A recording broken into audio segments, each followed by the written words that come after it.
Your attention, masters, mistresses. All systems functional for the Everything Geek podcast. Hey, my name's Rich McDonald, and I played David Mason in Call of Duty Black Ops 2, and you're listening to Everything Geek podcast. Hey everybody. You're listening to Everything Geek podcast. Thanks for listening. Hey, it's Leif Gamfert. I played Uncle Ben's killer in The Amazing Spider-Man, and you're listening to the Everything Geek podcast. Hello, I'm Simon Fisherbecker. You probably know me better as Dorian Moldovar from Doctor Who, or the Fat Friar from Harry Potter.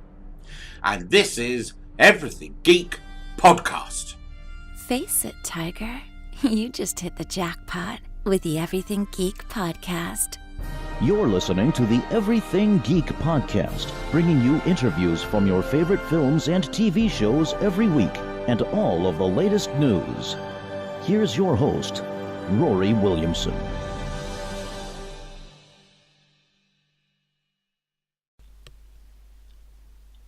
Hello everyone, you're listening to the Everything Geek podcast. I'm your host Rory, and joining me today is a very special guest. We have actor Johnathon Schaech. He stars as Max in the soon-to-be-released Day of the Dead Bloodline, which will hit theatres, video on demand and digital HD on January 5th. His other notable roles include Jonah Hex in DC's Legends of Tomorrow, Richard Fenton in Prom Night, Sean Walker in Ray Donovan, Tarak in The Legend of Hercules, Mims in Marauders and Castor in Starcrossed. How are you today, sir? I'm great. How are you? Very good, thanks. It's a pleasure to have you on the show today. Well, it's a pleasure to be here. So, getting right to my questions, what can you tell us about your character Max in Day of the Dead Bloodline? Max is he's infatuated with the character of Zoe, and he's in the beginning we see him, he's more of a monster than when we see him later when he's actually a zombie or half zombie. He is infatuated with her and doesn't know how to go about getting what he wants. He puts all his masculinity on top of her, and instead of like taking care in the way he goes about it, he crosses a line that's just not okay. And what he finds himself caught in this state in between the life and death, and he has to face the death of his life, and basically for the rest of the movie he's trying to redeem what he had done from the beginning of the film. And that's when he actually looks like a monster, when he's trying not to be. Yeah, there's kind of almost a sick irony in that he's, less of a monster when he looks like one. He's, in a way, he's kind of what, guys in real life shouldn't aspire to be. Right, exactly. So what was it that interested you about the role originally?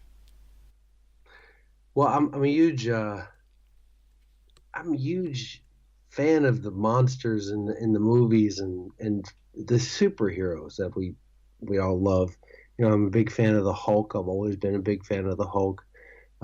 Even King Kong, like seeing him try to take such care of Jessica Lange in the movie that's kind of what I saw when they first sent it to me. I could see this massive scary creature trying to be so soft and timid and not being able to because he's got all this rage flying through him. And I love the original Bub that George Romero wrote in The Day of the Dead. And this is the third of his trilogy, right? Or the second? Night of the Living Dead. Well, whatever. He made that character Bub. He was trying to reach across into the zombie humanity inside and see if it was still there. I love that. I just love that movie and love that part of it, even though it gets a little cheesy and a little playful, but still just even trying to reach out and see if that person's still alive. The Walking Dead does it when you see your mother and she's a rotter and she's walking, and how could you reach across to the other side and get her to come back or to save her? So all those aspects really appealed to me, to try to create a creature, to build a monster. Yeah. Yeah, definitely. What do you think fans of the Day of the Dead films and the horror genre in general should be most looking forward to in Bloodline? Well, there's three qualities to this movie that I really I cannot not like. The relationship between Zoe and Max I find so incredibly interesting, because when in the beginning he really is a monster, and one thing we didn't film that I would love to have filmed was the moment after he gets bit by the zombie and he has to face his, and he has to start to, we didn't get to film it, but he faces like death. And when you face death, when any man faces his death, he starts to see the things that he wasn't able to see before. And I think Max just saw he was just a piece of shit and he needed to change his ways. He didn't know how to go about being aggressive, going sexual, but that's not anyone's fault but his own. So I think once he gets that realization and he gets closer to death, and when he has an opportunity to really see Zoe again, and he's basically asking for forgiveness throughout the whole piece. He's basically ask her if, there's any chance, any way, but he's got this, he's got death racing through him. And by the end of the film, there's only one way that he can actually, make up for what he did. That's how I broke it down. Yeah, for sure. I mean, that's a really great answer. Now, as a reimagining of the first Day of the Dead, Bloodline is the first Day of the Dead film since the passing of George Romero earlier this year. What do you think in Bloodline stays true to what Romero brought to the genre all those years ago? Well, definitely, I got to work with George Romero. Me and my writing partner, Richard Chismar, we wrote something for Romero, and he was going to direct it. So we spent a lot of time talking to him, and it was about the thing that he would really appreciate about this movie is the relationships. The relationship between Zoe and Max. It's the classic, King Kong, Frankenstein trying to, show his heart. It's Dracula reaching out, trying to, when Oldman tried to get Winona Ryder to fall in love with him, the longing, coming across the sea to find her. That relationship, I think, is something that Romero would just ideally treasure. I know he'd probably go about it a little differently because he probably doesn't listen to the same music that we listen to today.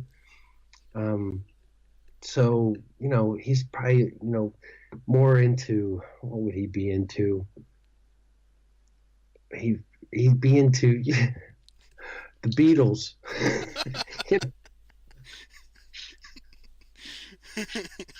and this one's a little bit more into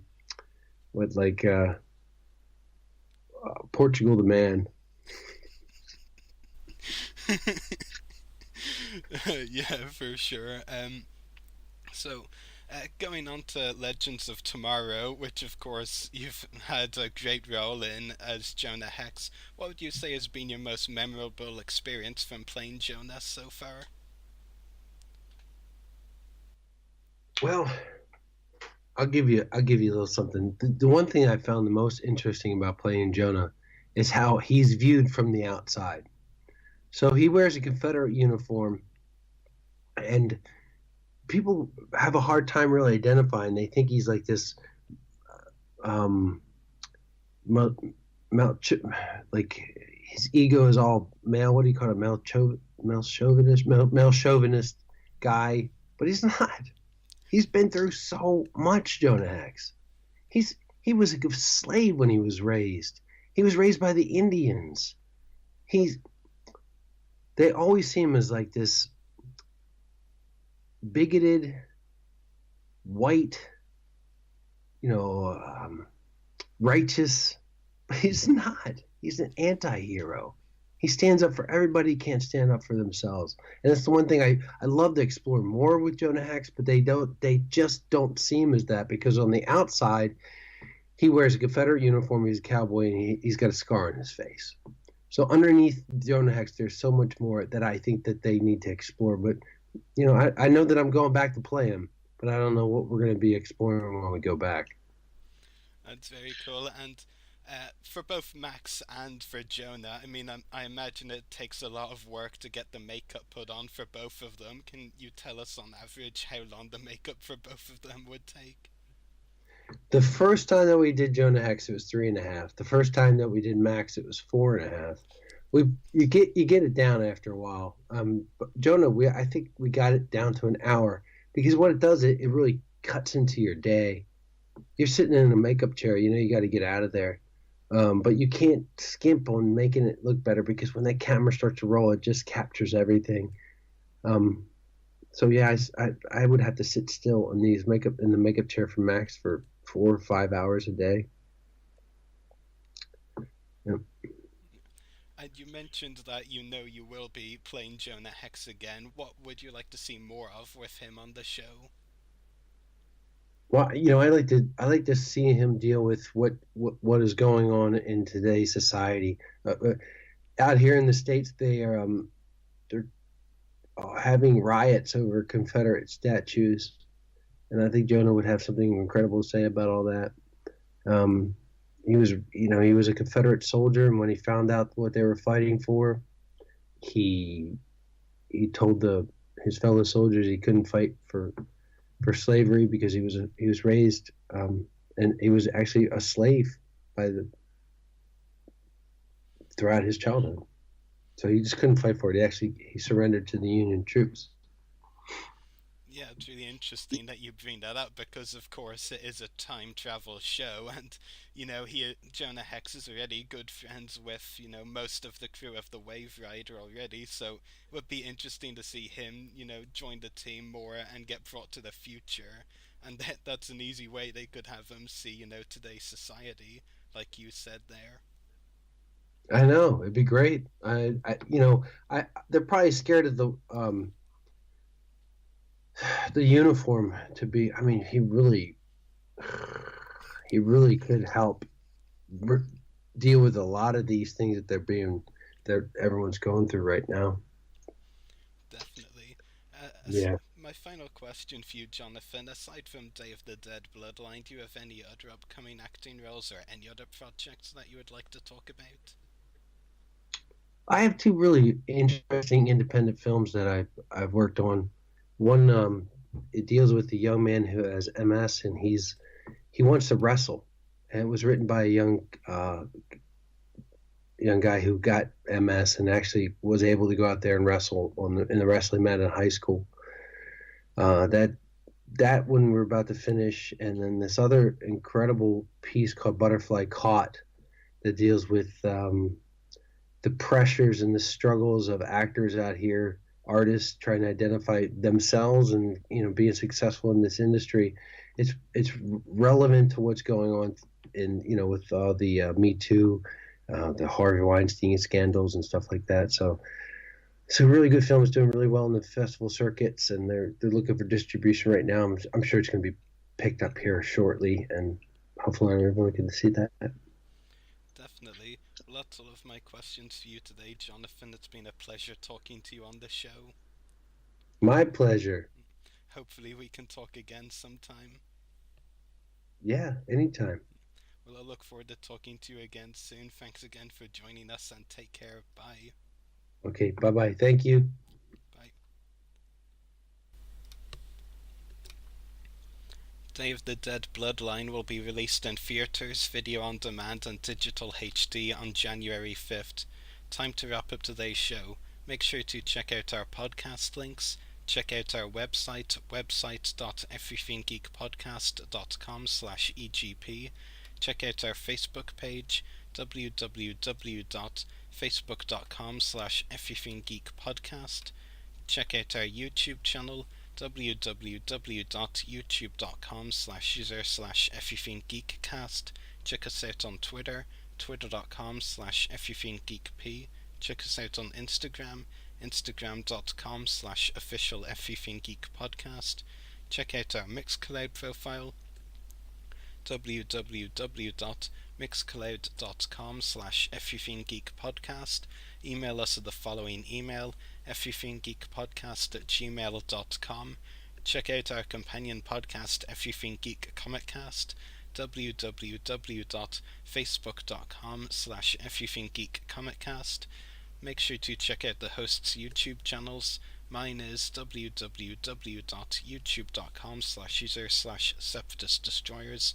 Check out Johnathon Schaech on Twitter, twitter.com/JohnSchaech, and check out channel 1138 where we broadcast live from, www.channel1138.com. Geeks out, everyone.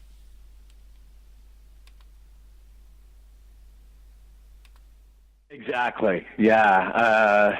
Greg Berlanti has a long track record of making excellent television, and I also knew that both Greg and Mark Guggenheim and Andrew Filming was the day after my birthday, which is September 20th, so it was the 21st. So yeah, I auditioned for it in August, and I was familiar with the character because he appeared in